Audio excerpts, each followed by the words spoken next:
Welcome back to Retirement Coffee Talk with Charisse Rivers at Zinnia Wealth. Online, of course, zinniawealth.com, ZINNIA wealth.com. All right, so I see these come out about every couple of months. Somebody comes up with another idea to try to help Social Security. So the idea that they have now is to cap Social Security, how much you can get per year. So for individuals, it would be about $50,000 a year. So it would be $4,100 a month. So even if you earned more than that, they would say, no, that's it.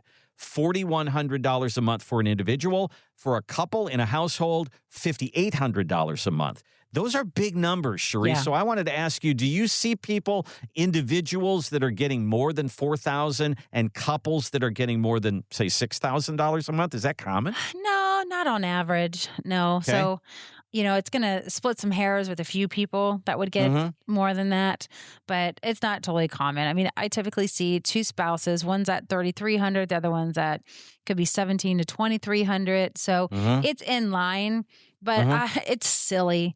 All it does is save 7 years on saving the Social Security Trust Fund. And there are other things. I just don't get it. We got a bunch of dum-dums up there that don't understand Social Security and economics. It's like, is this a card? Like they have 20 Social Security cards. Let's pull the one that's the most silly. Like there's other things we could be doing that is for people who are saving today and putting into Social Security that could really change the number. So I just think this is silly. There's hundreds of ways to claim Social Security. And if they start doing caps like this and it drops like this, I'm going to be like, let's collect now and get grandfathered in, right? Because you can collect as early as 62 and full retirement, 67? And then the latest you can collect is 70. So there's lots of strategies. But if we start hearing about caps, and this is not a bad cap, by the way, but if it drops, because I've heard worse caps before when they've talked about this from time to time. So I think this conversation is going to go away. I think somebody's going to step in.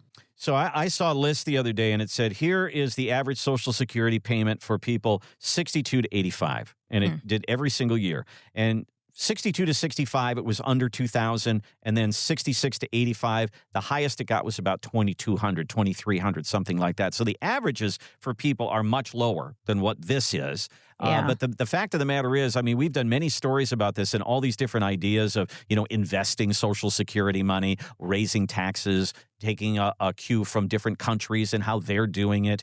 And I think it's going to have to be a combination of all of these different things. But in the end, Charisse, it's probably meaning we're going to have a raise in taxes. They're going to start taking more out of our checks.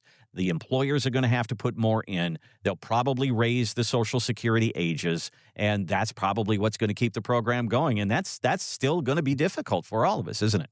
Yeah, because nobody wants to say, oh, I can't collect till 63 or 64 years old for early retirement. Yeah. Yep, that's going to happen. But guess what? We're going to live longer, right? With all this AI generation, we're going to live forever. So who cares? No, honestly, I just think if they do a little bit in every little section in Social Security, nobody will feel it. Nobody would care. So if we move it from 62 to 63, people won't like it. But if that's the biggest pain point, we're going to survive that one. But these caps, I don't like. I don't like the means testing. Gotcha. If you're supposed to get $4,000 a month Social Security, I want you to get it. You worked hard for it. You counted on it. Don't start screwing around with my benefits because you put your hands in the pot and, didn't do what you're supposed to do, Mr. Government or Mrs. Government, right? And so I have a problem with that. So I'd rather it be a different way, a more judicial way where it affects everyone, not just the people who are collecting. I don't think it should affect the people who are collecting. It should be the people who have time on their watch and they can actually adjust their plan. When you're retired, you can't adjust. There's no time. You don't want to go back to work, and it's hard to go back to work. People don't want you to come back to work. Anyways, it's nonsensical, and they just need some sense there. They just need me up there. They need me up there. Boy, I would chew them up and spit them out. Gosh, I wish I wanted to get into politics. I know how to hammer it. I would lose. Oh, my gosh. I'm not a wheeler and dealer. Charisse on the stump. I could hear it. All right, just give me the quiet. I'm quieting up now. No more politics talk. There's a lot out there right now about tax the rich, but the thing about it is the people who have high incomes have put the most into this program, and you can say, okay, you billionaires, you don't need this. Okay, yeah, I can agree with that too. But there's a lot of people that have worked very, very hard, and they're going to get $4,000 a month, and why shouldn't they get their $4,000 a month? Right. That's what they were promised. So I think this is one of the main reasons, and I'll say that it's not just because of Social Security, but as laws change, you need to be aware of them. And if it's going to affect you, and those folks up in Congress all the time are tinkering with this because it's the tax code. And that's what they tinker with up there. And it's going to affect you throughout your retirement. And to have a resource like Charisse and saying, okay, here's what they're talking about, here's what they've done, here's what we need to do. And I think that's vital, Charisse, because Social Security has changed just in the time that you've been in business. Social Security tax laws have changed. And since you and I have been doing this show, there's been a lot of adjustments, haven't there? It's been quite the anomaly.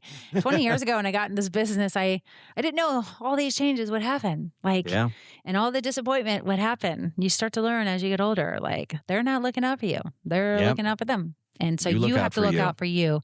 This is why we love doing what we do, because we're looking out for you so we can beat Uncle Sam. We can beat some of these geopolitical changes when they do hit us the best we can. We can't control them, but we can plan around them.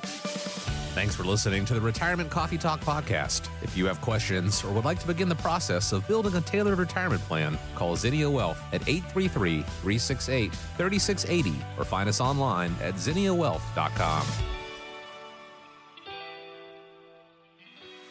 Investment advisory services offered through Zinnia Wealth Advisory, LLC, a registered investment advisor. The firm only conducts business in states where it is properly registered or is excluded from registration requirements. Registration is not an endorsement of the firm by securities regulators and does not mean the advisor has achieved a specific level of skill or ability. Insurance products are offered through Zinnia Wealth Management, LLC, Florida license L078655, and Charisse Rivers, Florida license P037744. Zinnia Wealth Advisory, LLC, and Zinnia Wealth Management, LLC are affiliated entities. The information presented is believed to be current. It should not be viewed as personalized investment advice. All expressions of opinion reflect the judgment of the presenter on the date of the podcast and are subject to change. The information presented is not an offer to buy or sell or a solicitation of any offer to buy or sell any of the securities discussed. You should consult with a professional advisor before implementing any of the strategies discussed. Any legal or tax information provided in this podcast is general in nature. Always consult an attorney or tax professional regarding your specific legal or tax situation. Any client experience discussed on this show are unique to that client. Annuity and life insurance guarantees are subject to the claims paying ability of the issuing insurance company. If you withdraw money from or surrender your contract within a certain time after investing, the insurance company may assess a surrender charge. Withdrawals may be subject to tax penalties and income taxes. Persons selling annuities or other insurance products receive compensation for these transactions. These commissions are separate and distinct from fees charged for advisory services. Insurance products also contain additional fees and expenses. Social Security rules and regulations are subject to change at any time. Always consult with your local Social Security office before acting upon any information provided herein.